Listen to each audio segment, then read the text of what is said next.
hamstring gets very tight. It gets very tight in repetitive stress athletes, whether it be our runners that are our tightest population. They start running for a half mile and they figure they're going to stretch at that point in time, but they never do. And so that inflexibility causes imbalance and problems in other areas. Tightness in the hamstring causes patellofemoral kneecap pain because it's so tight that you have to contract the quadriceps more to extend it. And so it really is just not a great balance. So I feel that a static stretch combined with a deep tissue massage is much better to kind of improve the flexibility.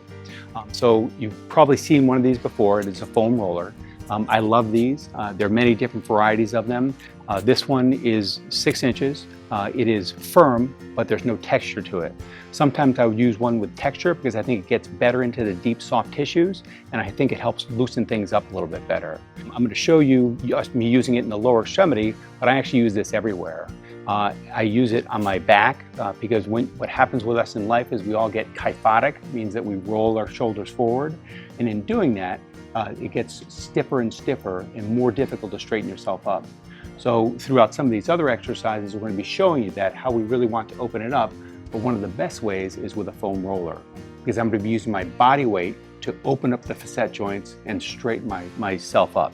This is the balance that we want, the sagittal balance. Most people are like this, so that hurts your shoulder and it hurts your back, and so we're going to be working on that. In addition to that, we're going to do the entire myofascial sleeve of the leg. The different areas get tight, and so the IT band is one of the worst ones. After you get 40 and above, the band pulls very tight and it's over the trochanter.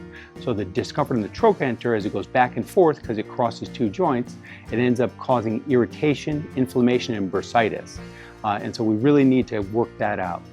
Trochanteric bursitis is not something we treat surgically a lot. It's only if you go for a year with failure of conservative modalities, and the conservative modalities would be stretching, which we're going to show you a bunch of stretching exercises for the IT band today, foam rolling, and intermittent injections.